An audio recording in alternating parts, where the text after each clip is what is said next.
That's what I get for investing in a new recording setup. Yeah, what an asshole. On this, the dog days of summer. The dog. Fully forgot. Fully forgot that we were doing that. That's why we did this? Yeah. Look, man, it's been... A month, It's 2 been months? some dog days out here. We're summering. We are summering for sure. Welcome to Direct to Video. VHS? VHS? A podcast where we pair movies like fine wine. I guess I should say it because Andy reminded me. But we're in the dog days of summer right now. We're in it. We are deep in it. Time to summer it up with all the dogs. And we watched All Dogs Go to Heaven, a movie that I knew about from references and people talking about it. This movie's internet famous. I had no idea about any single thing that would happen in this movie, and it was a ride. This is the most roller coaster of an experience. This movie is like a competently made Balto 2 Wolf Quest. It gives you all the same emotions. It is, except that it's well done, and that's strange. I think it's important to get this out of the way up top. The voice acting is good. The animation is, in some places, a little too good. It's weirdly incredible. If I have a quibble, yeah, it's that the character design is so Disney that there's a character that just fucking looks like Cinderella, and the little girl basically looks like what if Snow White was a little girl. Yes, 110% she does. And it's we could have taken the foot off the pedal a little bit on look. I know that Don Bluth is a Disney guy, but I've seen his other stuff and it's not all so Disney. This is extremely Disney. Yeah, and also it feels almost, what's the word I'm looking for? Discontinuous with the world around it sometimes. Right. 'Cause it's this fucking... Okay, I did have this issue. The woman who looks like Cinderella. Yeah. She is walking, I think, out of a horse track. Maybe they just find her along the way, but it's I associate her with being at the horse track, and it's why was this beautiful, already rich woman at the horse track where they're gonna do all this crazed gambling? And the little girl is so adorable, but it's why is she wearing makeup? Because she's 100% wearing makeup. Yeah, her eyes are purple when she closes them. This is I don't know how to say this in a way that doesn't sound bad.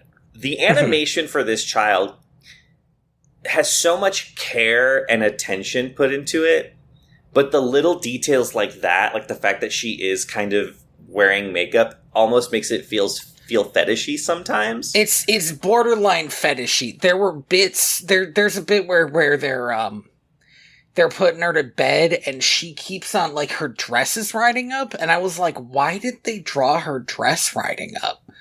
That's weird. I mean, it's a normal thing that happens, but I still don't need it in this movie. Yeah, there were parts where I was I don't know where the vibes were on that the animators were doing here. The vibes aren't bad, but they are suspect. right? Yeah, Like- I will say it doesn't like ruin the movie. It doesn't make it feel like no. a creepy movie. It was just like a weird bit there. There's A if there's million other anything things.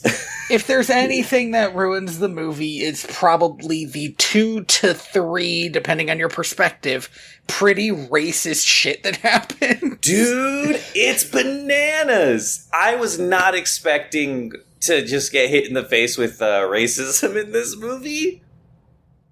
All right, so All Dogs Go to Heaven comes out in 1989. We got to give ourselves some perspective here. Oh, it was the late 80s. Okay. Yeah. What Disney movie came out in 1989? Do you know? Little Mermaid, right? The Little Mermaid. Just to kind of give us some perspective, again, The Rescuers came out in, I think, 77? This movie is extremely Rescuers. I was saying, like, this movie feels like a lot of Disney movies, but if you were to, like, line up the plot and, like, the character motivations, it feels most like The Rescuers. Mm-hmm. There's even an alligator. We'll talk about the alligator. We'll talk about the alligator. Everything was there for this movie to not be this way. You know?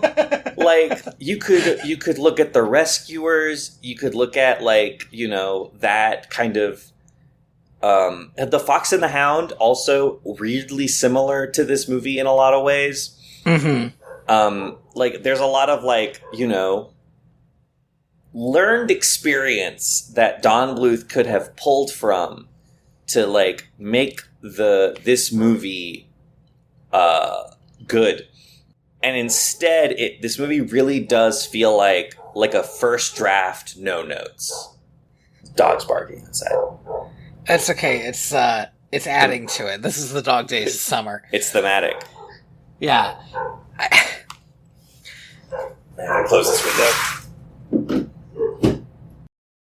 This movie is kind of amazing in its absurdity. This was a theatrical release. Yeah, this was in theaters. People grew up watching and loving this movie. It's once again a Don Bluth movie that I would not show to a kid. I would not. No, not in a million years. But it's like, it's so strange that it is the way it is because it's also so competent. Like, so much of it is extremely competent, and you run up against this, like, weird... Here's what it is. You know when you play a video game and you're like, none of these people have ever written before? It really does feel like that. I think it truly is a wonder that Snow White is as good as it is. Like, Disney had never, like, really written anything long form like, I mean, Walt Disney himself, you know? Right, I understand. His team had never really written anything long form like that before. Mm-hmm. But there were people on the staff whose job it was to do dialogue and writing and, like, you know, they really like went all out in that movie. Whereas in this movie, it really feels like a bunch of animators, like, doing the best work that they could, and at no point did a writer step in and go, hey, have we considered writing a movie first? It's a lot of ideas, a lot of big ideas, and like executed so, like, the technical execution of it is so beautiful, and then but then like in isolation, like, but put in the movie, it's like a mess. You know? You might be right that that's how it came about, that it came about with people who didn't really know how to write a movie, creating a movie. But it does have, I think, one of my favorite things that I've ever seen in a movie like this before, which is Charlie is clearly supposed to be in a redemption arc. Dude. And spends the entire movie avoiding redemption at any cost. And I was starting to get to a point where, like, this movie's getting my begrudging respect about the fact that they refuse to let Charlie be a good person. They fully, like... There's a point in the movie where the movie acts like... There's a bit... Okay, well, yeah, okay, we'll get there. There's a bit... The climax of this movie has some wild choices happen, and some of them are good, and some of them are very odd. This movie, for 90% of its runtime, feels like I never know what to expect next. It's so crazy from the jump, and then there's a point where it's like the inevitability of the ending happens, and I'm just like, really? Hey, man. Let's get to the jump real quick. The jump. Okay. So, do you want to know what my first note is, Andy? Yeah. I have no idea what's happening. Oh, yeah. So, I got there, but, like, It's a good opening 30 seconds. It's a good opening 30 seconds. I could not make myself understand the situation that they were in. I was like, what? By all accounts, It doesn't make sense. Is this dog doing a prison break? He sure is. He sure is. A flawless escape plan from the Pound. There's a big sign at one point that just says the Pound on it. Pound. And then underneath it says Death Row. Yes. Wow. A wild choice. Dogs get put on death row in this movie. There's a lot of problems with this, and I think maybe my biggest is the idea that dog death row, where you, like, wait to die, is a thing, instead of them just being like, yep, shoot, shoot, shoot, shoot, and just injecting them all with stuff. Yeah. It's such an odd choice, especially for a world in which later we find out that there are, like, humans in it. Because at first I'm like, oh, these are dogs shooting at this dog with a gun. The first time I see a human, my brain broke a little bit, and I had to remind myself, no, I know there's a little girl in this movie, right? But, like, the first time I see a human, I was like, but these are dogs! Yeah, so they're breaking out of jail. Itchy is breaking his boss, Charlie, out of jail. Let me give you a quick rundown of these characters. Yeah. Itchy is LeFou. Charlie is Gaston. Yes. And Charlie, again, the wild thing, will continue to be Gaston for the rest of the movie. I wanna really stress this. Charlie is voiced by Burt Reynolds, and if you've ever seen a 70s movie with Burt Reynolds in it, this is that character. I'm trying to think of, like, a good example, but I haven't actually watched a lot of 70s movies. Smokey and the Bandit. This is Smokey and the Bandit. 110%. It's just that, but the problem, and this is a big problem, Burt Reynolds is like an adult man who plays shitty dude that, like, adult women are like, I can fix him. Right? Yes, but instead of an adult woman. Yeah. Yes. There's a little girl, and the thing is, the way one point, another character describes him as being in love with this girl. Yeah. And it's like, no. I don't know why we chose those words for this feeling. I wouldn't call it love. No, it's paternal love, right? Or it's like love that dogs feel, which is sort of this like total devotion because you're their buddy. Yeah, because in a better movie, the bite would have been, you're acting like you're her pet. Right.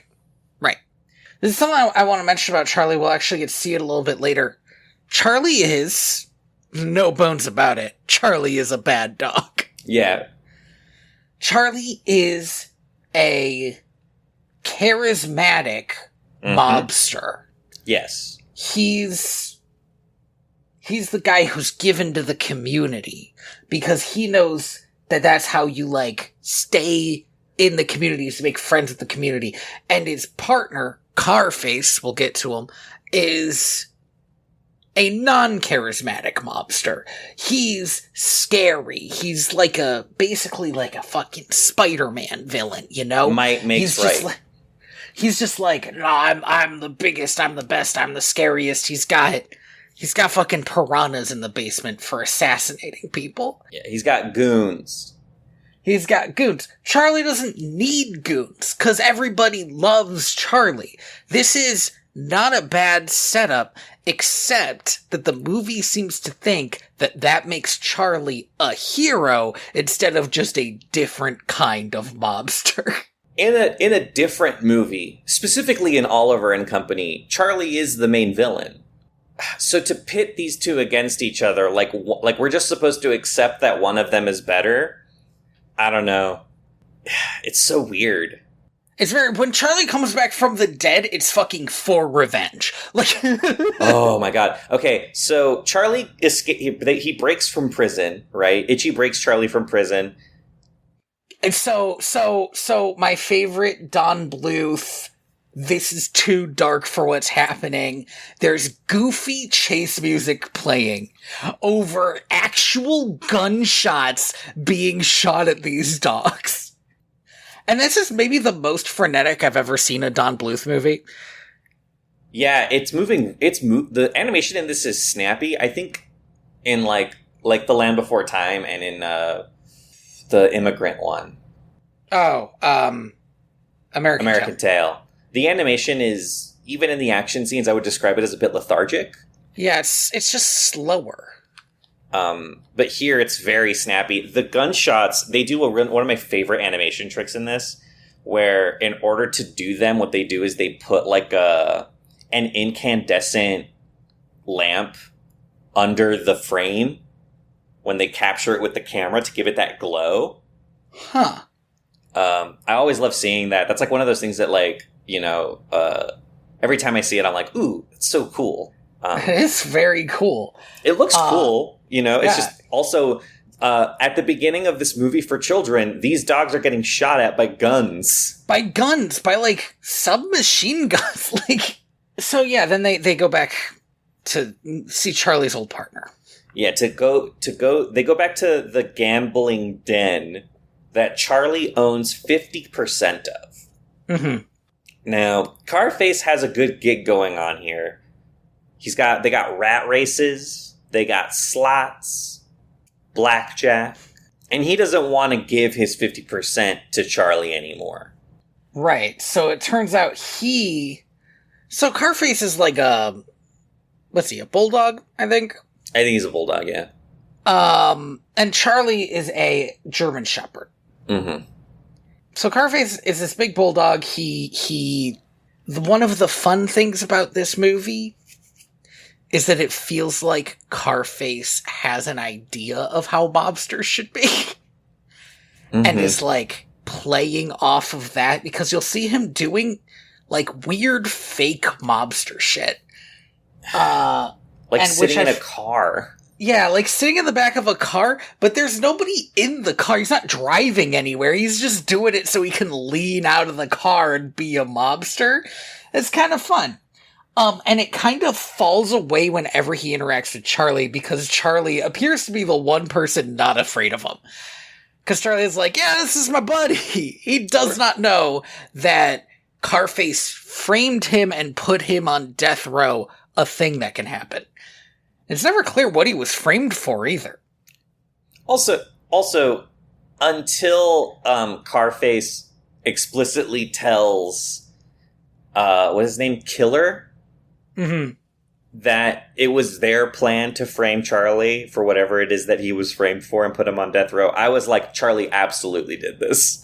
I don't know what it is. He absolutely 110% did it. Because why would I believe otherwise? He's a piece of shit. He is a piece of shit.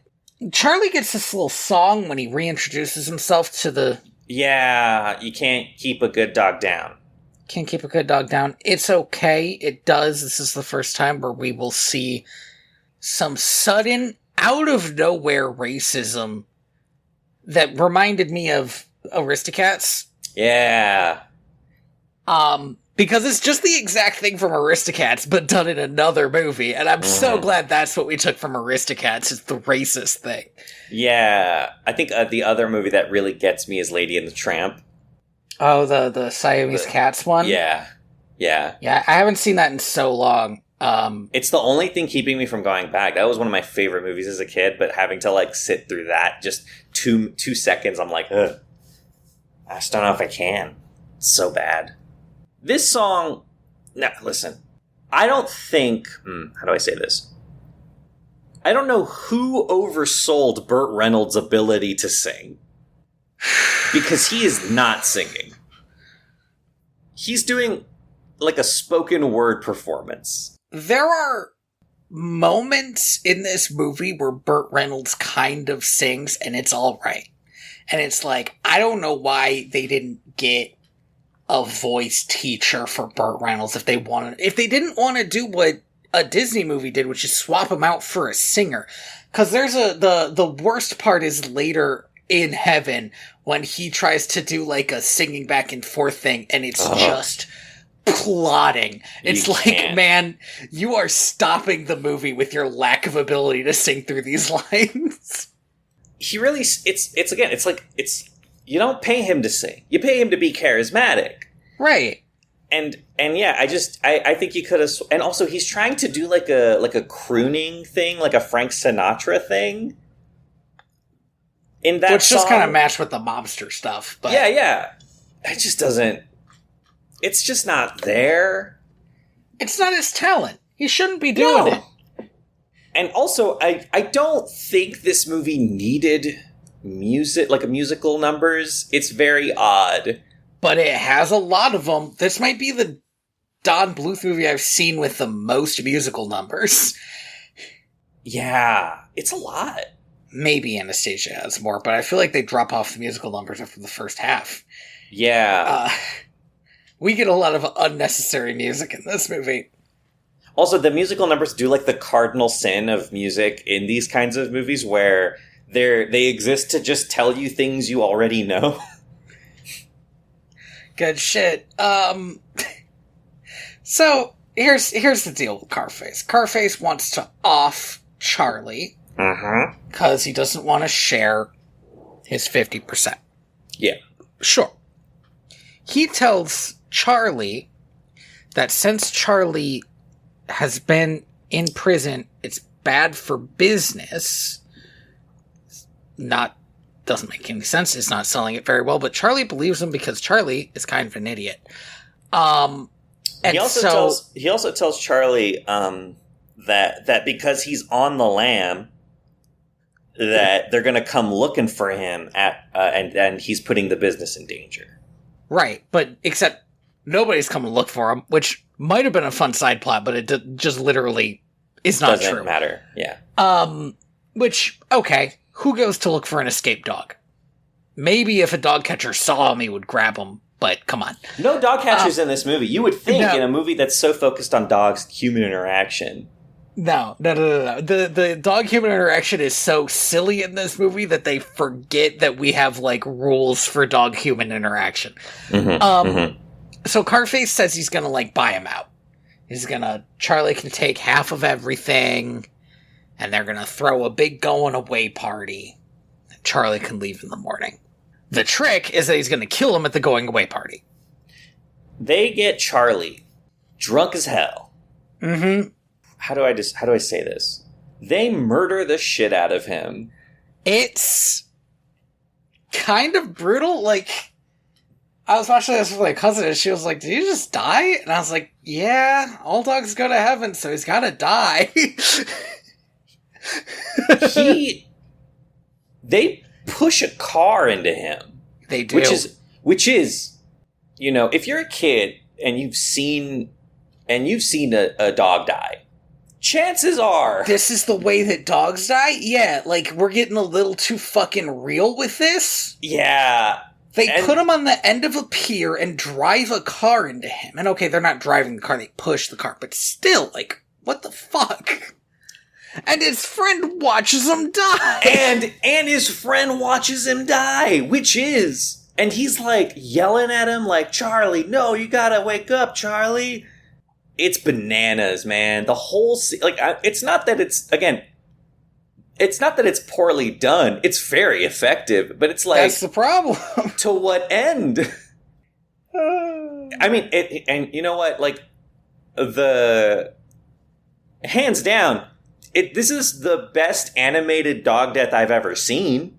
I just don't think anything should aspire to that. Right. So Charlie gets yeeted into heaven. Mm-hmm. A heaven of D20s, I think. There's a lot of dodecahedrons. The one even like, so heaven's kind of boring in that like they didn't do a lot to make it look interesting. There's clouds. The one bit that I felt like, oh, okay, was a lion laying down with some lambs. But other than that, there's just like kind of not a lot happening in heaven, and Charlie knows it's gonna be boring, which is fair. My one problem is that he is told there are no surprises in heaven, and then he tricks heaven's attendant. Now, okay. How? Because she should know everything about him. That was the whole point. It's a little... I've struggled so much with this movie. It just doesn't make sense, but, like, I don't know. It's like one of those things where it's like, he's got to leave heaven. We can't spend the whole movie here. Fine, whatever. Yeah, It takes so long. They didn't have to introduce the concept that he'd know everything ahead of time. Because, frankly, that's, a pretty heady concept for this kid's movie anyway. So, like... Yeah, and he's... What it is he's got this watch. Yes. There's this watch that represents your time in the world, and when it runs out, it's out. Your time's done. So he swaps the watch with the watch that he got at his retirement party, winds it up so he has more time, and goes back to Earth. It does take a while. I think they wanted to show off heaven. Again, I do think heaven was boring, and there wasn't a lot to look at. Yes. But the name of the movie is All Dogs Go to Heaven. You have to spend at least a little bit of time there. Well, the problem is again, we do spend an entire musical sequence there, which is like... and a musical sequence where Charlie is flirting with this sexy dog tendant. One of the weirder bits, is that, like, there's a definite flirtation happening here, and I just feel like that can't be standard heaven fare. In the version of heaven that they are portraying, there's no way that this sexy dog tendant has an idea of sex, like, has sexuality at all, right? Like, heaven's boring here. Lean into that. Anyway, he comes back. Yeah, he comes back to Earth, goes to Itchy's... Itchy lives in, like, a dilapidated junkyard. Mm-hmm. Itchy is... This, frankly, I don't think comes up again. But Itchy is, like, a tool guy. Like, that's his thing. He's sort of like... He's like Q in 007. I was gonna say he's like Tails and Sonic, where oh yeah, that's a better. That is a where better. where he's like clearly the sidekick, but he's also like the technical expert. This is also a thing that you have to like infer because the movie never really gets into it. Itchy used to have an owner because he's a junkyard dog. Mm-hmm. But the junkyard like went out of business. It's definitely in disrepair. Maybe he was left died. behind. Yeah. And so he is like the most jaded about like humans. Mm-hmm. And it's not until like the very end of the movie that this gets confirmed in any way. Itchy is a weird character because I feel like they spend too much... Okay, there are multiple ways Itchy's a weird character. One, he's so goofy. He's clearly supposed to be like a lighter character, except later he'll be like... Except he's still like a mobster character. He's like a minor mobster, so like the goofy stuff kind of falls off of him. And the main thing is that he's constantly abused by Charlie. Yeah. Oh, yeah. And so, like, that's your biggest takeaway from this character, is that he's just, like, constantly abused. There is a scene in this movie that we're going to get to that is, like, truly heartbreaking and ends in, like, such a deeply hurtful place for this character. But, we'll get to that. Charlie shows back up here, scares the living daylights out of Itchy. Because, he just watched his best friend die. He's having nightmares about it. And she is understandably pretty upset about it, and Charlie is an asshole about it. He is not understanding. I know that Charlie has the ability to emotionally manipulate people, so he could at least fucking try. It's just so, again, callous of Charlie, and I guess that's kind of the main noun that I would use. I guess it's more of a verb that I would use to describe Charlie, is he's just a little callous to everyone around him and their feelings. Yeah. And so, like, Itchy keeps trying to tell him, hey man, like, we don't have to, you got a new lease on life, we should just go. We should just leave. And Charlie's like, no, I want to destroy Carface. This is a pride thing for him now. He wants to kill this guy. And now there's a lot of murder in this, a lot of talk of murder and attempted murder in this movie. In this children's movie for kids. Yeah. And I feel like I'm repeating myself here a little bit, but if you think back to The Good Dinosaur, at no point in your movie for children do you want your hero character to say in no uncertain terms that they want someone to die. That they are going to kill somebody and do it with their own paws or hooves. I'll say this. That was much worse than The Good Dinosaur, because that was an adorable little kid. No, yeah. Not a creepy mobster. Not a creepy mobster dog. But, like, yeah, it sucks. It's like, why do you suck this bad? It's very strange for you to suck this bad. And Itchy's like, no, we can't go back there. It's terrible. He's got a monster in the basement. Okay. Oh, by the by, just a quick Itchy aside. The reason Itchy knows this is because after their musical number, he is basically shoved into a back room and Charlie forgets about him for the entire rest of the night.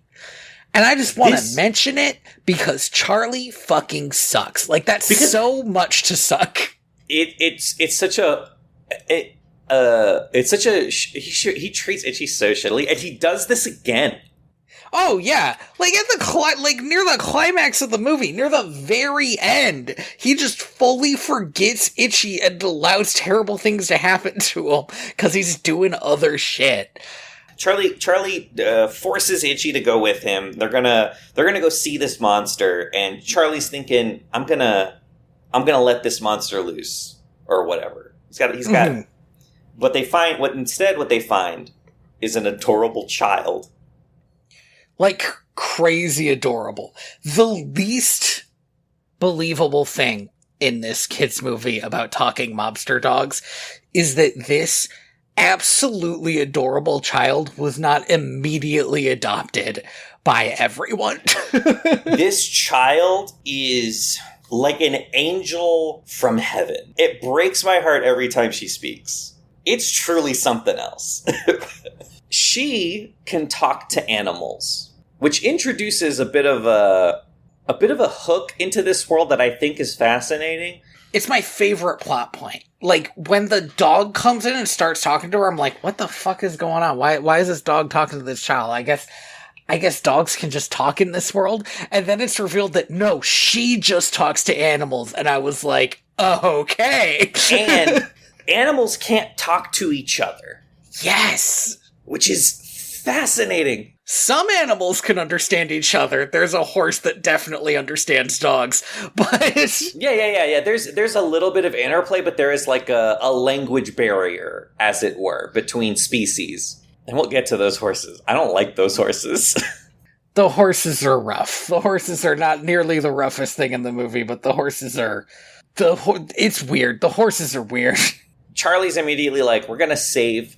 I'm putting really heavy quotation marks here. We're going to give this child a bit of a change of scenery, you know? Let me do a quick pause, because I do want to mention the line as written.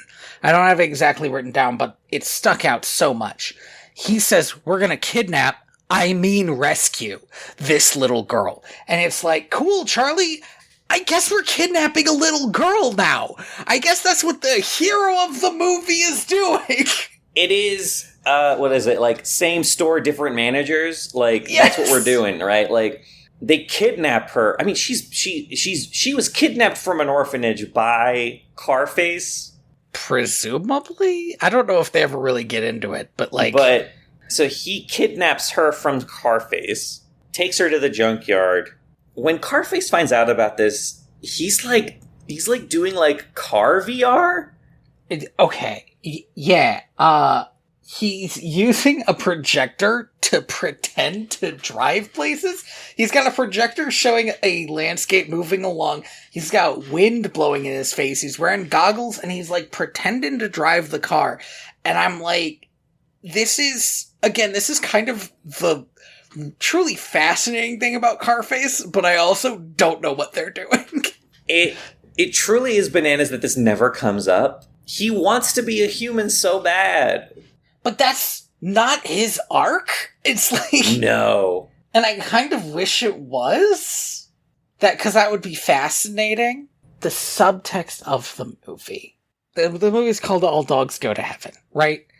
The subtext of the movie is that this dog doesn't go to heaven. We'll get to it when we get to it. But, like, I would have loved for the reason that he doesn't is because he's too human. Dude, that's so much. So here's the thing. We didn't talk about this. We're going to talk about it now. We're both Catholic, or, you know, nominally. Raised Catholic. So there's a moment in this movie where Charlie goes to heaven and then actively denies Christ in his heart and leaves. Yeah, he does. Right? Which kind of badass. He is told from the watch that he steals that he can never go back, which... He has... okay, so there are two ways to take this. One, keep that watch on you, keep winding it, live forever. Live forever. Or two, when you die, if and when you die, you are going straight to hell. You are going straight to hell. And you will be literally the first dog to have ever done this, because no dog ever has ever denied Christ when they get to heaven. None of them are in hell. So I need to pose a hypothetical to you. Hit me. You know how people have gotten into, like, giving their dogs these buttons so that they can be like, I want snacks. Oh, yes, you know what I'm talking about, right? The push buttons that talk. Yeah, I'm fully convinced that these are, like, fake, but, you know, like... I think you could train certain dogs to tell you certain things in the same way that, like, sitting next to you while you're eating is telling you, I want food. Yes. Any more than that is internet clout. Like... But the internet, there is a certain part of the internet that truly believes that this has broken the barrier of, like, dog-human communication. If you give a dog a button that says, hey, and you're like, hey, you need to press this button to accept Christ in your life and in your heart, or press this button to deny him, and if you don't give a dog the chance... And right, essentially one button is... She gets halfway through it, she's like, so all I gotta do is press this button to accept Christ into your... And he's just tapping on the other button. Yes! He's dancing on it. Thankfully, in the Catholic faith, you are not supposed to proselytize, right? You're not. So you don't. If you're a person who has these buttons and you do not and you're Catholic, you do not have to pose the question to your dog whether or not they accept Christ in their heart, and they get to go to heaven for free.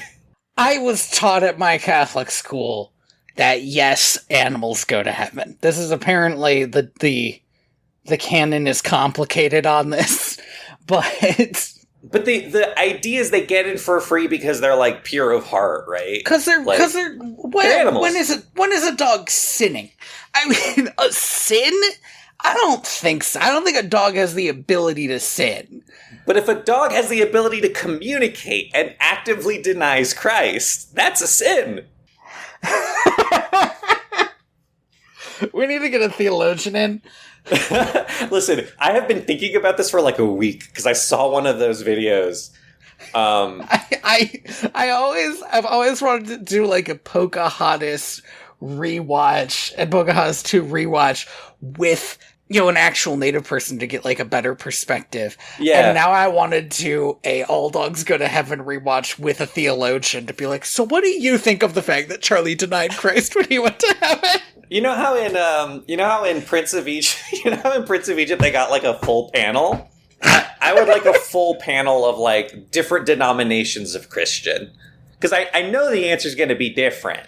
Oh, we've got to move on, man. Sorry. So we cut to a moon that is just too big. I'm good. Sorry. Go on. Charlie puts this little girl to sleep, and truly, this is the most pathetic child I think I've ever seen in cinema.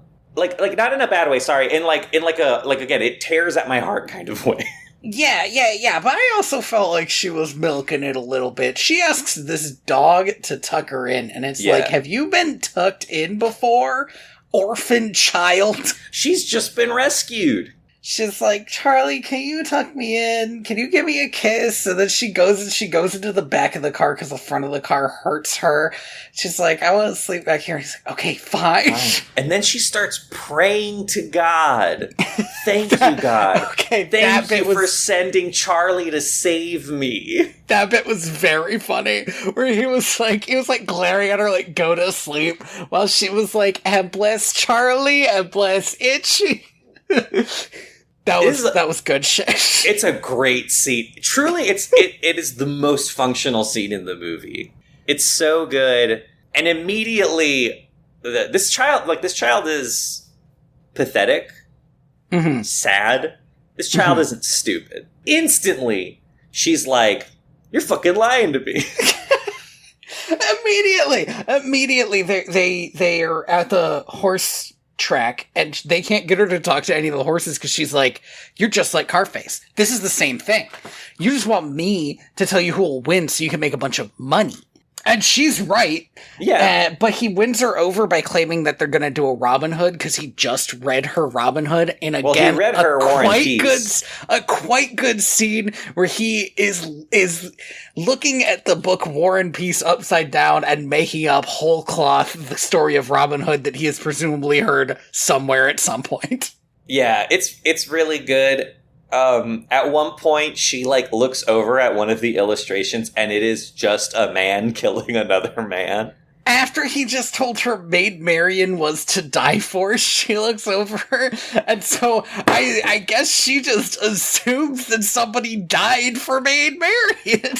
Also, in an image that is a very good, I think, visual metaphor for like Charlie and Carface. Mm-hmm. Like they're right. It's like, oh, they're the same guy. They just wear different colored suits. These horses, man. Spirit Stallion of the Cimarron. Oh, okay. Has some of the most beautiful horses I've ever seen in a movie. It's so rude to compare this movie to that movie. Is so it? mean to this movie. I will say this. I thought of this as I was watching it. I thought every animated horse is your favorite character in every movie they're in. Yeah. Mulan, Spirit, absolutely. Yeah. Tangled, like Road to El Dorado. Every animated horse is amazing, and you love them. And these horses are so weird, man. They're so weird. They are so ugly. You know how you can tell how somebody feels about a clown based on how they draw them? I think this person hated horses. At the very least, this person's got whoever animated these horses has really complicated feelings about horses. Uh-huh.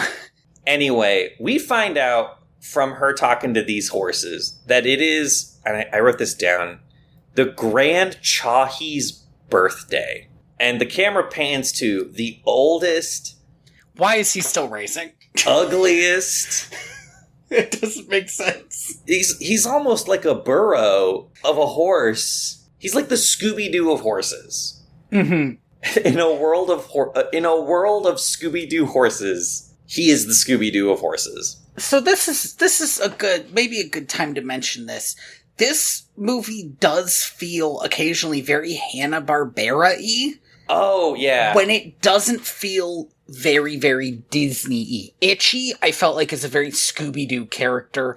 I was kind of over the amount of Scooby-Doo that he's bringing to the table for a while. Yeah. And I don't know why that is. I just assume it's a character design thing. They wanted it to maybe not look exactly like a Disney movie, so they kind of went in the other direction, and in the other direction they found Scooby-Doo. But it again kind of makes the movie not have its own identity as much. Mm-hmm. So the Grand Kahula is going to win the race because it's his birthday, so everybody else is going to throw the race. It's a treat for his birthday, which is, alright, sure. They don't have money because dogs gamble in meat, so they need to get some money. One of the things that this movie will not explain is how they are keeping the kid in the dark about all their dealings if she's the only human that can spend the money. They go to steal somebody's wallet, and she thinks they're going to look for potential parents. Is this the first time we see humans? Is when they're at the horse race, right? It's certainly the first time that we actually interact with them. We see human dancers at the parade earlier. That's right, at Mardi Gras. That's right. And that was the moment where I was like, what the hell? There are humans at Mardi Gras? Yeah. It was that in that moment that I was like, I guess this isn't a Zootopia, which, like you said, makes sense. There's a human child in this movie. These two parents, do not have, once again, incongruous to the rest of the film. This woman, like you said, it is just Cinderella, one of the most beautiful, angelic women. This is Kate. This is Harold and Kate. Kate, yeah. There's another later scene where, like, she goes over to their house and they're giving her pancakes, and I literally wrote that these two are too good to be true. I was waiting for the fucking twist around this perfect couple who was just waiting for a sad little girl to adopt. And do you know what? There isn't one. Dude, these are Chekhov's parents, man. Like, these are parents ex machina, right? Like, they are so perfect, it's almost sinister. It's 100% sinister. The fact that they just start making this girl waffles, they are what? Like, now it is the 1930s in the film when you could just take a child. But they're like in their early, they probably could. But they're like in their early 20s, clearly newlyweds, quite rich. But there's nothing of like, oh, we lost a child or we can't have children. They're just happily married, no kids. And they want this kid. Like, this kid shows up and they're like dinks. Immediately like, well, we can't let her go where she has nowhere to go. Like, what? This is bananas that, and we're getting so ahead of ourselves. I genuinely thought that we were going to hear one of them say, we can't, or the dad, right? Because it's the dad who has to say it, because obviously the woman wants to have a kid. Jesus Christ, right. Maybe. I genuinely thought there was going to be a moment where the Herald was going to be like, we can't keep her. We need to like take her back to the orphanage, and that would have been like the push, right? To get her to go back with Charlie. But like, no, at every turn, these two adults are so desperate for a child. One just walks in off the street and they're like, okay, I guess this is ours now. As soon as she talks to them at the horse race, this woman kneels down and is like, where are your parents? As if to say, because if you don't have any, come along with me. Yeah, so Itchy does the whole hurt dog trick to distract him. It is a pretty fun scene because the little girl who can understand dogs.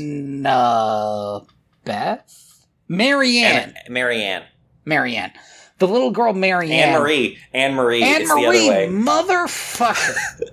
The little girl Anne-Marie. The orphan. The orphan. Also thinks there's something actually wrong with Itchy, so she's like running up like, Itchy, what's wrong? Like grabbing him and flipping him around, and he's like, Charlie, help. And Charlie steals Harold's wallet so they can get the money to bet on the Grand Chahi, excuse me. I don't know if this is a racist thing that I keep saying. It genuinely, it could be. And if it is, I'm sorry. I am also sorry. I could not find anything about it, so it might be okay. I also looked into this, and I don't know. We get the weirdest fucking montage at about this point. I do want to mention the bit where they all stand on top of each other's shoulders so she can place the bet, which is kind of funny. This is good. And then she's so happy that he wins. She's like, "Happy birthday, Grand Chahi!" Like yelling at him. And then, we get the craziest montage. Some of these sports, some of these animal blood sports, okay, to be fair, they're not technically blood sports. They're mostly races. Actively allow and encourage child participation. Yeah, the 1930s were a wild time, man. I don't know. It's a montage of like all the different animal sports that they are winning because she can talk to the animals. We got a frog hopping. We get a turtle race. We do get kangaroo boxing. Yeah, that was like our closer. That was how we closed it. And the entire time they're raking in the dough, and she's just getting sadder and sadder. She's so sad, and we are made to understand that the reason is because they are not actually helping people.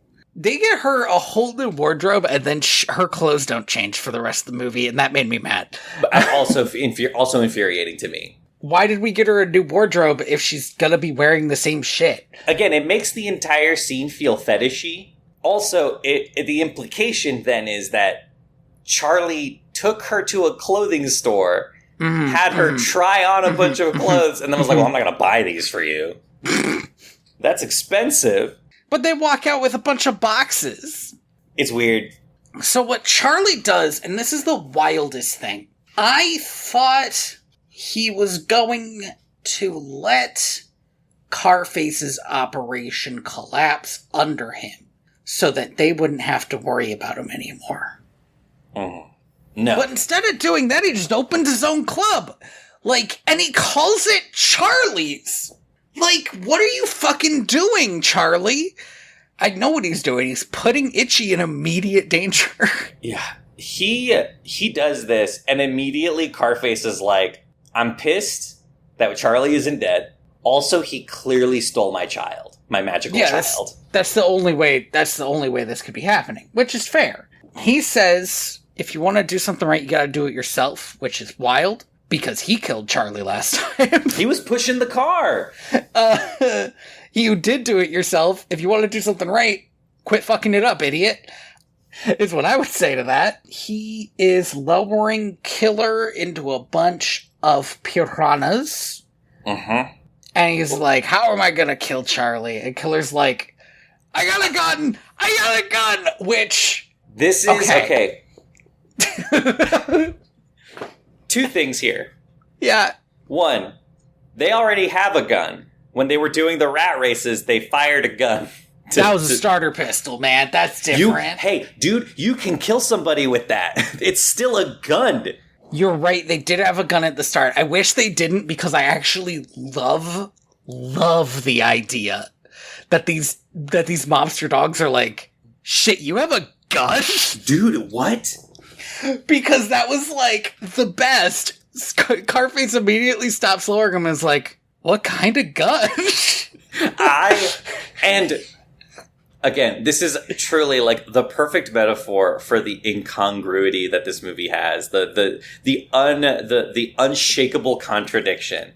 He has, I've written it down here. Yes. A Flash Gordon thermoatomic ray gun.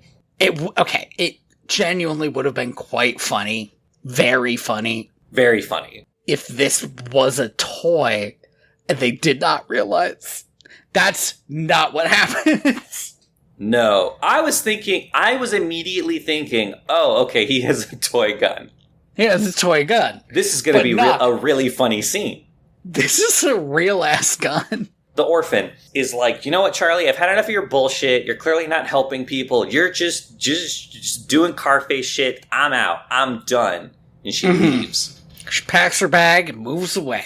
Charlie runs after her, and this is when it happens. We just forget about Itchy. We just forget about Itchy. Itchy's left alone to deal with the mess that Charlie has made.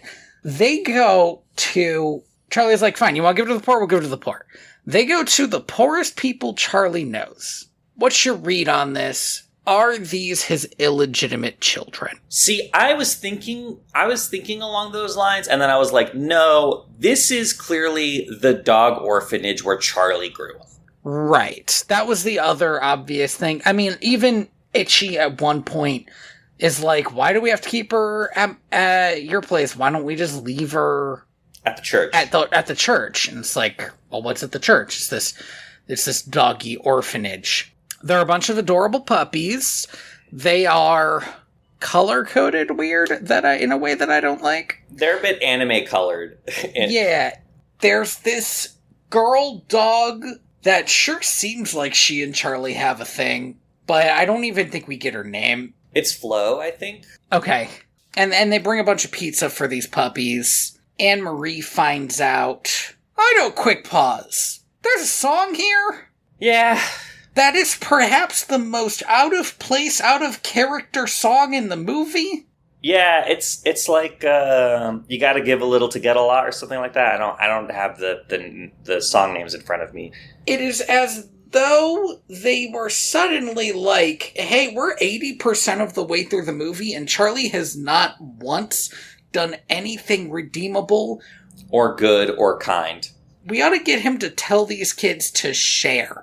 And I was sitting there like, why is he telling these kids to share? I mean, Charlie does... Here's the thing. Charlie does like sharing because he likes being the person who is giving people stuff. This is clearly a thing about Charlie. But, like, this is weird. This whole thing is weird. It's like it's like suddenly an after-school special style thing. Especially since... he's clearly known that Flo and these kids have been here the whole time, and he hasn't given them anything except until this box of pizza and cake. And a cake. It sucks. It's weird. It feels incongruous, not least of which because suddenly Anne-Marie finds the wallet and is like, this is the wallet of that nice couple I met. And she's mad at Charlie for stealing and lying to her. And then she has a song. This is much, much more reasonable song to happen. No, 110%. Now, once again, this song made me roll my eyes a little bit because it is telling us something we already know. However, let me be clear. The song isn't bad. The song is in fact, almost like... violent in how much it stabs your heart and makes it bleed. Really pulling at your heartstrings. The thing that's very telling about it is she has this imaginary montage where she is living with Harold and Kate, and all of the puppies are there, and Flo is there, and Charlie isn't. It's so good. That Charlie isn't there. She just met these other dogs, and she's like, these are clearly better dogs than my dog. This song is so fucking sad, dude. and she's like singing to the moon, and the other puppies are showing up, and they're like cuddling up on her because they're like, yeah, we all wish we had cool parents. Yeah, wouldn't that be cool? There was a cool parent around for us to have. Get the fuck out of here, Charlie. We're talking about cool parents. I think this song is fantastic. I don't think it works in this movie because, again, if I saw this song in isolation, animation and all, it would work better. But in the context of this movie, it's like, why do you keep trusting Charlie? Yeah. It's with everything else in this movie. And she'll trust Charlie again. She will allow herself to be manipulated by him at least one more time. This is truly, hands down, the most metal animation in this movie. Oh, Charlie goes to hell. Hell is fun. Charlie goes to dog hell. Which is very cool because the demons do not look like dogs, but they kind of look like the person who designed them was looking at dogs when he did it. I like that they look weird. No, it's so weird that There's a river Styx and a bone boat, and it melts into the lava. All good. I was sitting there and I was like, my first thought was immediately like, did God make a dog hell specifically for Charlie? That'd be fun. Like dog hell didn't exist until this moment when it was needed. This turns out to be a dream, but it might be a vision. and this is when we find out. Oh, right. She's left. She goes to see Harold and Kate. We kind of talked about that scene where they're like too pure for this world. They're giving her waffles. Give her just a bunch of waffles, and they're like, where do you live? And she's like, I live with Charlie, my dog. And they're like, what about your parents? She's like, nah, just Charlie, my dog. And I sleep in a taxi cab. I sleep in a taxi cab. And then this is the most real thing that happens in this movie. Is she's like, you stay here. I need to go talk to my husband real quick. And then within earshot of her, she's like, we got to adopt this child like today. I kind of wish it was a little more realistic in that, like, I do kind of wish she was like, don't you know somebody in social services? Like, I wish there was, like, a moment of, like, true, grounded adult shit in this movie, because it would have made the rest of the movie click a little bit better for me. 110%. But instead, they're basically like, we can't let her leave, we have to adopt her. Yeah. So I need to sketch out real quick these people's interaction with this child, because it's gonna come back in a way that is so fun. These two perfect human beings, given unto Earth specifically for the purpose of being the perfect parents for Anne-Marie, see an orphan child, a ratty-ass poor child, at a horse race track, a place where children should not be, with an injured dog, and then later she comes back to their house and says, my dog stole your wallet, I'm so sorry. The wallet has no money in it. It has no money in it. And they're like, it's fine, it's okay. They feed her waffles. They're like, we should adopt this clearly orphaned child. The most orphaned child. No child on the planet has ever been as pathetic and orphaned as this one. We have to adopt her right this instant. And then they turn around and she's fucking gone. She's fucking gone. Because Charlie was like, well, I guess I'll leave you to your new family. Guess I'll go die now. And she's like, I'll come with you, Charlie. This guy is such a piece of shit. What an asshole. And then he gets fucking rattled. My man gets fucking Valentine's Day massacred. It's a very good scene, actually. She's like riding Charlie, like they're walking together, and Carface and Killer come out of fucking nowhere and start shooting what turns out to be like a machine gun style laser weapon with, if I'm following right, that is nuclear powered, so this could shoot for fucking ever. And in fact it does. And he gets shot like 8 times. It is this is the most vividly clear the movie has ever been. It freezes on his body so that you get to watch it get hit by these fucking lasers that are exploding watermelons left and right, like 8 times. And he's like, wow, this watch is really good. And it turns out he cannot die while wearing the watch. This is the first time we have been told this, and that's huge. And I do need to take an aside here, because Anne-Marie does say the line, oh, Charlie, I thought you got shot. Wild to have it in this movie. Didn't need it. Yeah, so they run off. They fall into a well. Right, they're like they like go to hide out in like this old like parade storage area, and the ground just collapses under them and they fall into this well. And there's some fun Native American racism that was, I mean, I've seen worse. Is what I'll say. Yeah. But it does make me wonder if it is a reference to the third Fievel movie that we never watched, where there are Native American mice. I also thought that living under New York. We also get another kind of racism. I wanted to talk to you about this because I was watching this with my cousin and she was like, woof. And I was like, yeah, I'm having a time with this one. It's not a sort of, I had a hard time saying this is definitely racist, only because I don't see racism in this way. This is like not a caricature of a person that I have seen outside of like 30s stuff or occasionally Japanese stuff. It is very old school, right? Because the idea is that we're talking about the alligator. So there's this alligator, and does the alligator have a name? Probably. Princess and the Frog has a black alligator who does not feel racist, so I know that you can do it. In fact, that alligator is an homage to Louis Armstrong. Out and out. It's called Louis, it plays a trumpet, the whole deal. Right. This alligator has...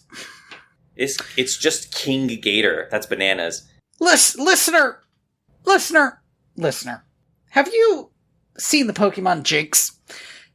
Oh, yeah. This is, Or perhaps, if you are an older listener, the sidekick from Spirit, the old comic series.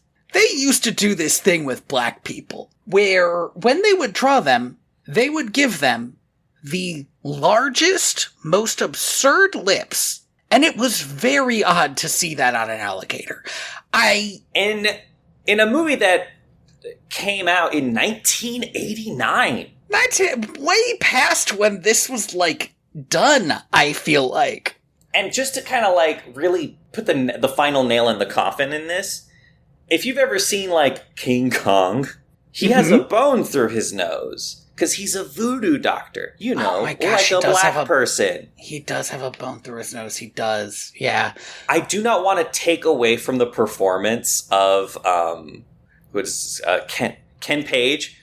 This was the difficulty of the character, which is like when he first shows up, he's like, "You look like a good gumbo," and I was like, "Holy shit, what are we doing?" And then he starts singing, and I'm like, I think I kind of like this guy. Yeah, but then like that's what sucked. It didn't last very long, to be honest. Yeah, like again, the actor Ken Page, also beautiful voice, was old Deuteronomy in Cats, like awesome, right? Kick ass, a good get for such a bad thing. But then he starts singing a song about how like him and Charlie were like made for each other. How they're like soulmates, and then he puts on what I can only describe as like a drag performance. So this was my other thing. I was trying to figure out, is this supposed to be a drag performance? Is this supposed to be like a little bit of gay panic? I think it is. Good thing about it is that Charlie does not react with revulsion, which is what I would have expected. There is a world in which the Charlie would have immediately been like, "Oh, one of these people," right? Like, yeah, but he's not, and so like you sit through it and you're like, "Am I okay? This feels a little bit like Ursula."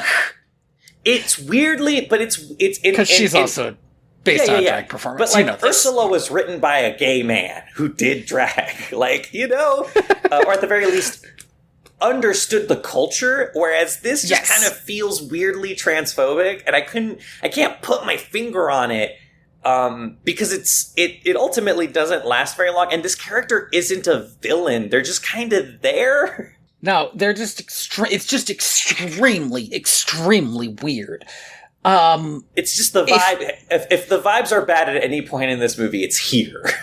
Also, and I cannot stress this enough, this alligator is the only black man in New Orleans. So this is the other thing. Is like, it would feel less racist if we had met other black characters in New Orleans.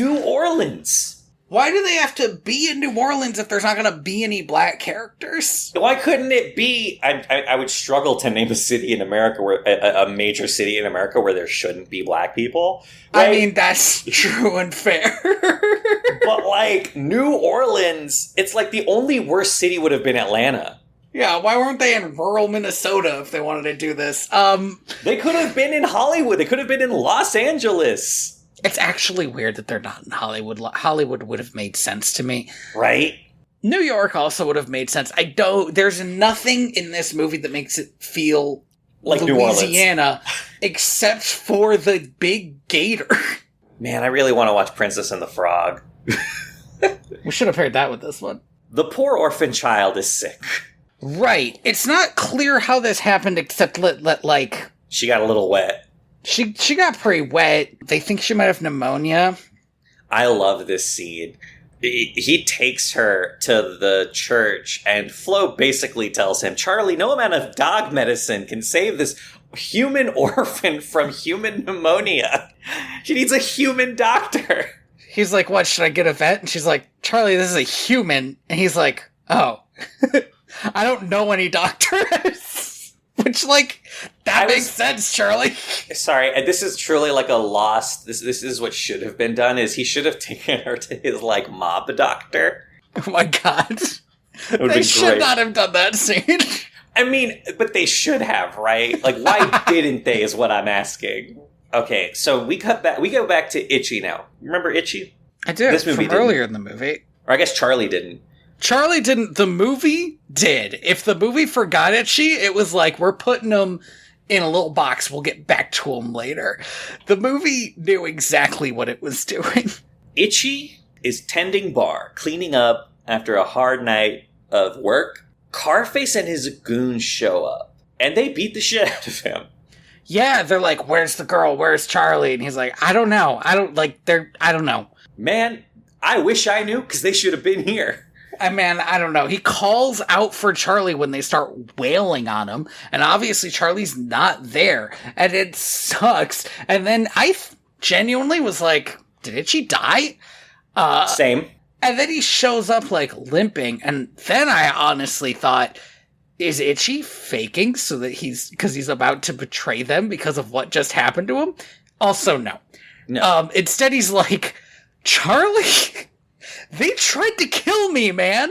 I was with you this whole time because you're my friend and you wanted to go on this crazed revenge mission. And I was like, don't go on the crazed revenge mission. Then you're like, I want to adopt this child. I was like, don't adopt the child, Charlie. And then he's like, this is enough. We gotta go.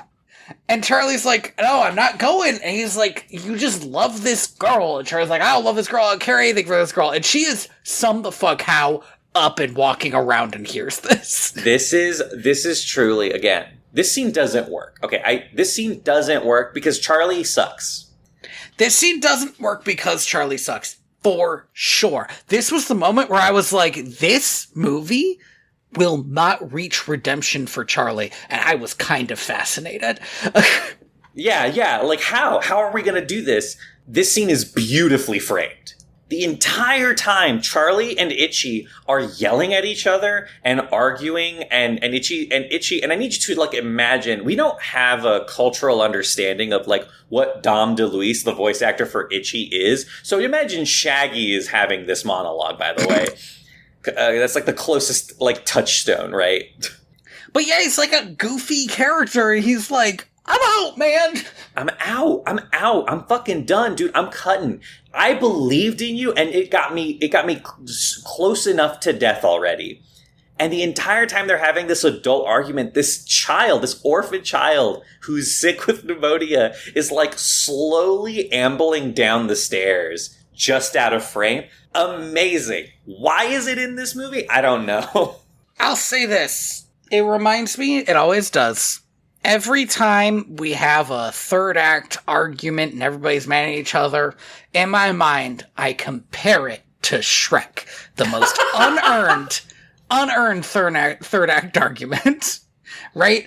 And I do it for like all these movies. And in this one, I was like, this scene doesn't work, but fully this is an earned argument. Yeah, it doesn't work because this is a children's movie. But it also doesn't work because it's like, people keep saying that Charlie's like growing attached to the girl, and I just don't see it.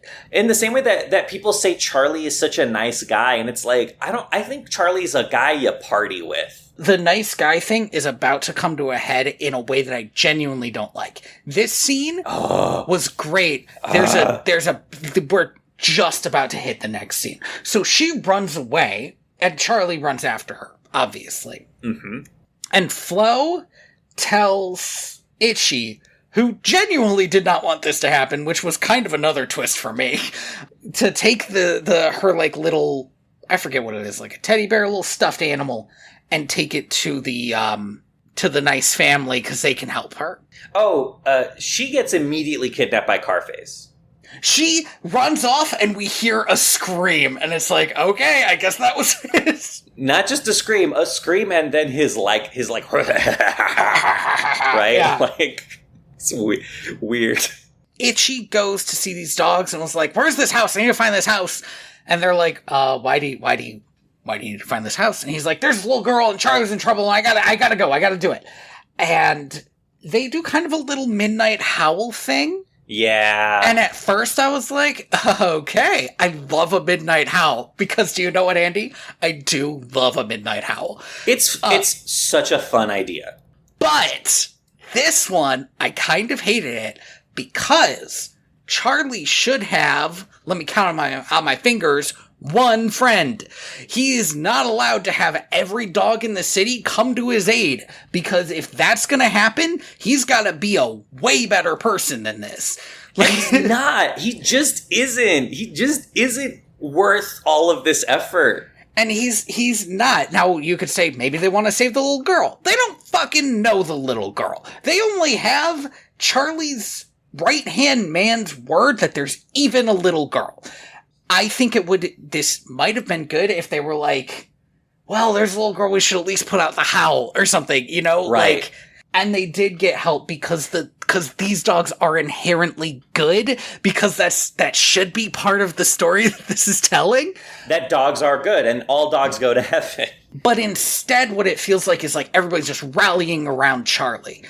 Because every dog in the fucking city shows up on these people's doorstep. Very funny, but very strange. Very strange. Why is this what has Charlie done to earn this? He runs a good nightclub, I guess. Yeah, it's like, I trust my local gambling den about as much as I trust my local bank. Right. They are a service that maybe we need. I don't necessarily agree with either of those statements, but that is inherently a bit shitty. Yeah, that exists to be shitty to you, right? Like, you take it because you want it, not because you like the guy. Right. It would be like if Charlie was just everybody's like drug dealer, and everyone was like, "Well, he did sell us weed that one time. I guess we're gonna pick up the pitchforks and go rally behind him." I need you to understand that I would love that movie. That's so funny. Like, really think about that scene. Oh, dude, actually, yeah. This feels like the plot of like an early 2000s comedy that maybe Seth Rogen is in. Just like all about it's like, not the dealer. No! I truly don't understand how because this is where we leave Itchy and the parents. Mm-hmm. I really don't understand how this makes it to the end of the movie, so... But it does, I guess. But it does. So Charlie is... Anne-Marie's captured. Charlie goes to... save her. She's like in a cage hanging above... I want to say it's the piranha... It ends up just being water, I think. But it ends up just being water. That or the piranhas are scared away by the oil and fire that will pretty soon show up. They try to fucking crucify Charlie. Charlie does some good... This almost becomes an Easter play. It's bananas. I kind of wish that this fight scene played up the fact that he cannot die. I realize that if this was an anime, this would be an excellent fight scene. I realize that this is like a fucking PG rated, maybe G rated movie. I'm sorry, no, a G rating would be fucking impossible. This has to be PG. Let me check. I know Disney can do it, but come on. Oh, it's G, dude. That's insane. I'm looking at this poster, this pixelated mess. That's a fucking G for general audiences, man. But what I wish is that, like, these dogs got good enough hits on him that it was very clearly that he should not be able to fight this good, but he still can. Yeah, if this was an anime, this would be the moment where they're like, you know, like have like 1,000,000 swords in them and they're still going, right? Why can't he die? That would be great. But it kind of doesn't. It pulls back on that a bit. There is oil poured on the water and it's all set on fire, and my note was the stakes have been raised maybe a bit too high. The stakes are kind of high. Yeah, we are at a point now where this child with pneumonia is being held in a cage above water that is on fire. Oh no, they're in the water at this point. Yeah, because Charlie's watch falls in, and he's got to grab it and is also trying to save her. He howls, and King Gator shows up to just kill Carface. Just kill him. Now, I want to rewind a little bit. I do want to mention this about King Gator. Yeah. How big is this gator? Because I think he might be like 10 feet long. He's a big guy. 5 feet wide? Like, the biggest gator. Yeah, truly huge. He shows up and all the other dogs are like, we gotta fucking get out of here. No paycheck is worth this. Yeah, they leave. Okay, yeah, sorry, rewind. All right, rewind a little bit. Now, there is a moment in this movie where you know, the dogs go to get the humans, and then this dog, who wants to be a human, is cackling maniacally while threatening a child's life and also nailing Charlie to a crucifix, where I was like, in my brain, I was like, if it were me, what would be like a poetic ending for this dog? And then I turned to May and I said, is this dog going to get shot by a human with a gun? Because I didn't know where else this movie could go. That wouldn't have been a bad move. I mean, it might have been a bad move, but...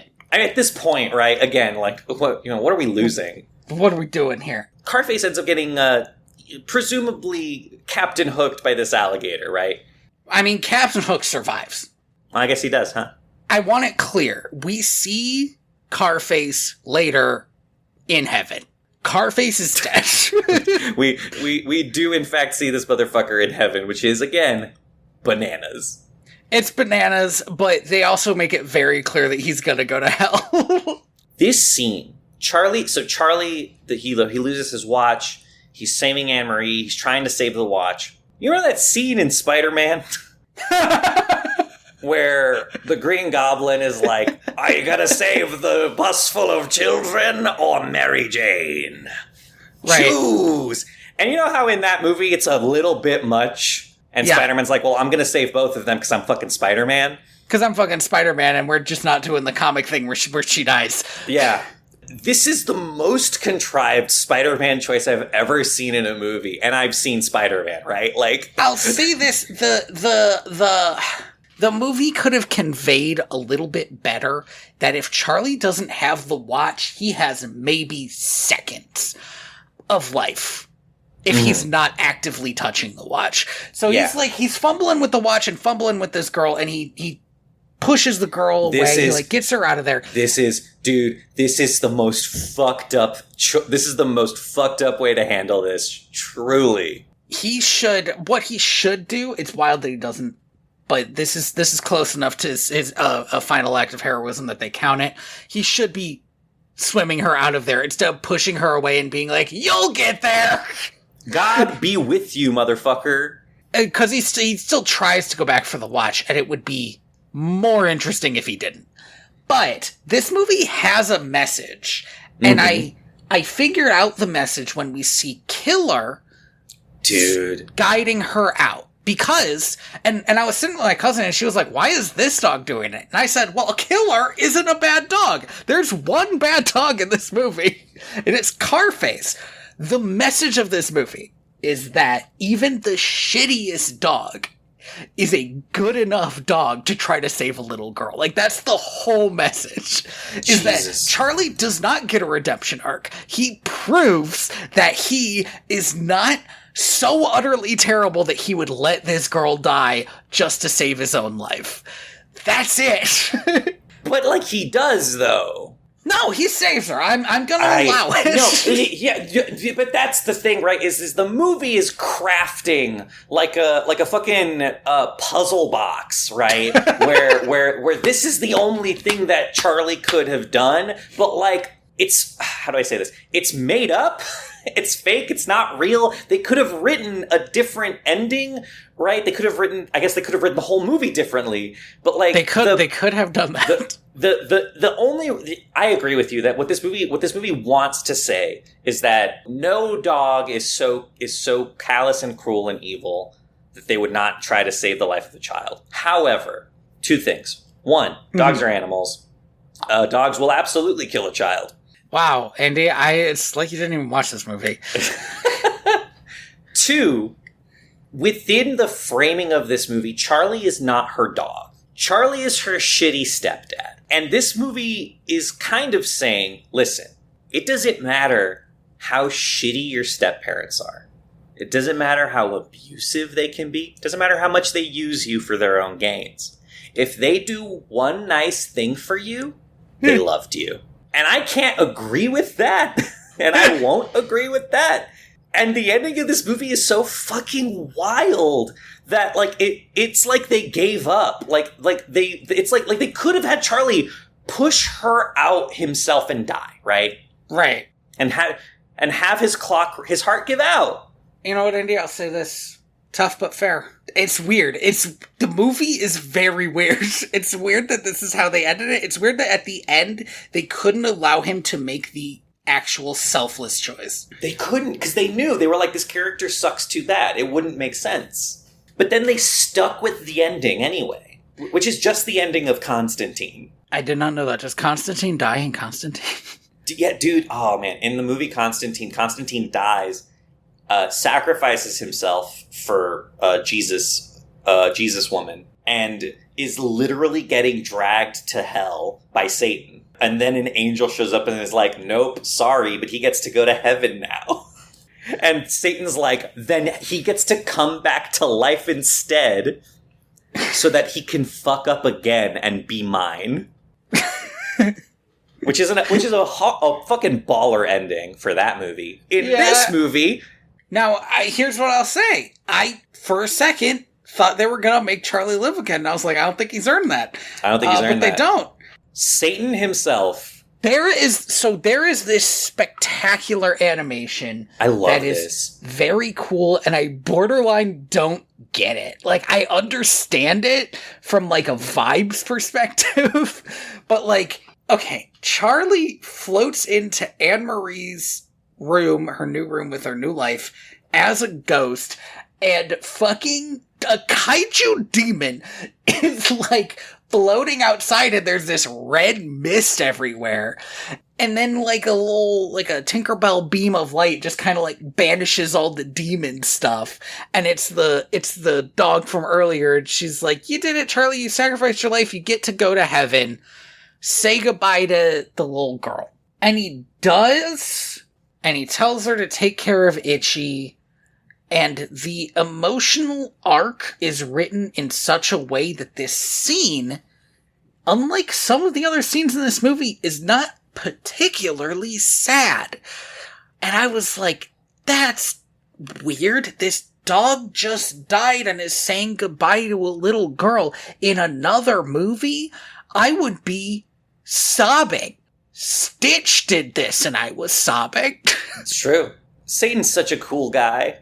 Mighty nice of him to let Charlie go see Anne-Marie one last time. What a cool dude. I guess it was one of those things where it's like, you're the first dog to ever get to hell, so like... He's like, respect, man. Dude, you gotta be a real fucked up brother to earn this.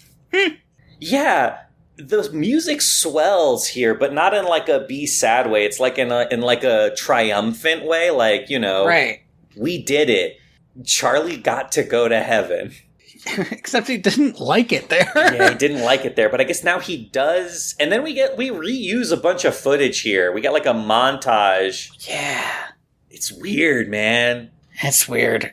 So he goes to heaven. We get the credits roll, and during the credits, we see that Carface is in heaven, and he steals a watch and winds it and goes back down, and the attendant is so fucking pissed that this is happening again. Or that he specifically is doing it. It's unclear which. It's very clear, Carface is gonna go down, do some shit, and end up in hell. Carface is going to hell. Yeah, Carface as the kind of, right, the magnetic pole, the South Pole to Charlie's North Pole, right, is gonna go through the, like, exact opposite experience. He's not gonna be redeemed. So would you like this movie? It was fascinating. I think I fucking hate this movie. If I didn't have the racist shit in it, I think I would have enjoyed it. Like, I think, cause I just the whole time, Andy, this was my first time watching it. I had no earthly idea what was ever going to happen. I was just, I need to convey this, every frame a surprise. Every breath I took, I was like, this is happening? And you could argue, well, that's because it is written so haphazardly and strangely that you, a person who knows how writing works, cannot figure out where they're going next. And you would be right, and yet, as I sat with it, I was like, that sure was a movie that I watched, and did not entirely hate, and I think that's kind of huge. That's fascinating. In fact, I'm not gonna say it's like the best Don Bluth movie or anything. Oh, no. But like, you know what some Don Bluth movies are that this one isn't? Is boring. Yeah. Nobody can say that this movie's boring. Some Don Bluth movies really like sag in the middle. This movie always has shit happening. You could say this is a bad movie, that you can dislike this movie, but I think that, like, even if it's a bad movie, it might be a good movie to yell at. You know? It is truly an experience. It is an experience worth paying for. And I'm going to say this, I'm not sponsored, but you could watch this movie for free on the internet. Like, legally. Oh, is it just on YouTube? It's on Tubi. Oh, it's on Tubi. Yeah, just for free, just sitting there. I got it from the library. I'm sponsored by my local library. I'm not, but go support your local libraries. Don't watch this on Tubi. But do support your local libraries. They got good shit there. They do. They'll tell you all about it. They want you to know about it. I hate this movie. I don't think it's good. That being said, you're right. Truly an experience. Like the most active. I got like an adrenaline high watching this. I was so mad. And I think you're right. I think it's one of those things where it's like, if you're a person who like wants to be a writer or wants to tell stories, watching this movie almost becomes like an improv exercise where every scene you're like, okay, how do we get back on track? Where your brain is just, it can't help itself. You're like, you're trying to fix it. It's so broken. It refuses to function as a film or as a story. And yet, at the end, credits roll, curtains fall, and it's like, we did it. We made a movie. And it's like, I don't know, man. Well, they technically did. You can't fault them that. They sure made that movie. Ultimately, this movie ends up being about like how the cynicism of adults ruins children. And isn't that weird? It's just weird. I have a note that I didn't get into. Yeah. But it was early on. I just wrote, okay, but why are they mobsters? And I didn't get into that note because it was like, obviously I already conveyed how strange it is that they're mobsters. But the more we talked about how like Carface clearly wants to be human and how this is a charismatic mobster versus a non-charismatic mobster, the more I thought about like in a different movie, they would actually get into why they're mobsters. I'm going to tell you why. I'm going to drop something in the Discord and it's going to tell you why. Shit, I think you're right. Man, that's stupid. I truly think that that there is something about dogs playing cards. Oh my god, the bulldog in this... Dude, has the cigar! And he's cheating. He's cheating. They clearly looked at this and was like, aha, here's the evil bulldog character. It even has the killer right there next to him. This is wild. Yeah. Dude, oh my, I've cracked it. I think you've cracked it. It's the dogs playing poker painting, just so you guys know. Yeah. You know the one. And here's the great question. Here's like the question that truly like shakes the foundations of all religions. We get a sequel after this. I don't want to spoil myself on the sequel, but I'll do one thing. Yeah, you're going to look at the cover? I'm just going to look at the cover real quick. Dude, you're going to learn so much. Let me do this. Let me just come into this clean. All dogs go to heaven. Images. Okay. He's alive. There's a little magician boy. Is this... Sorry, I found the poster. Oh, is there a poster? Okay. What? Okay, I see Scarface. Wow, I see... What is this thing? There's like 3 different covers. Is this death? Is this the specter of death? I'm sending you the poster so you can see what I'm seeing. Is this death? In DreamWorks Puss in Boots: The Last Wish? That could be a wolf or a cat. Truly... Very unclear which. I guess he goes back again. Also... Wild that you could do that twice. They're in San Francisco. Yeah, I see the Golden Gate Bridge on this one. Anyway, okay. Damn. What's gonna happen? I don't know how the fuck you make a sequel to this movie. This movie was not a good movie, but it was you could say this, a movie with an ending. It was a complete experience. Never before has a movie so ended in a way where I was like, there's nowhere else to go. A powerful ending. Locked down. I need to send you this. Because this is bananas. Why is Carface on a skateboard? He's on a skateboard, man. Skateboard face. What? Okay. Why is any of this happening? We're sure gonna find out. The best thing would be as if this never happens. I mean, I think there's a decent chance this never happens. Thank you for listening to Direct to Video VHS. I have been your host, Tony Robusto. I have been your host, Andy Reyes. You can find me on Blue Sky at TheaterBats or at inspiredbytrueevents.org. You can find me on co-host as Digital Sous Chef, because my other username was taken for some reason. Damn. I know, right? Who's out there? And they're not using it, you know? Oh, I see. They're just sitting on it. All right. I'm not going to pay them. I don't have money. They're going to charge you $50,000 for that username.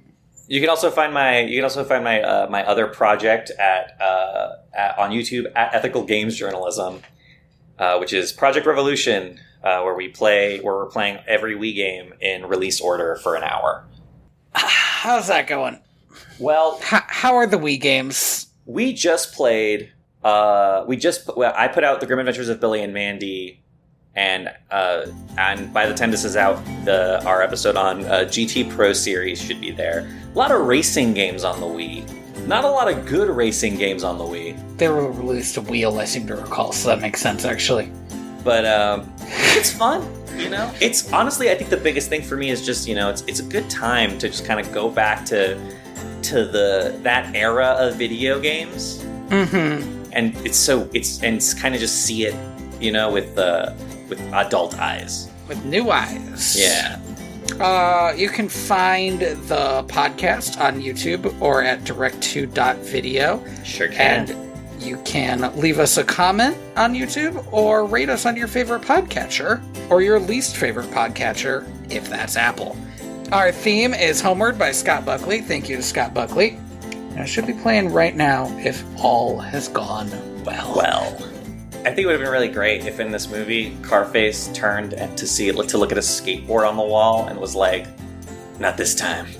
You mean like what happens in Iron Man? It doesn't matter. I am the ghost of John Smith.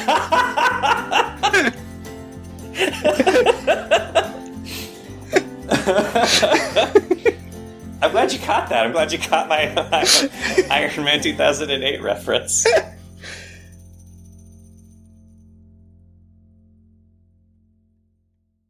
Hey, I have terrible news that I have discovered. No. Terrible news, a huge concession.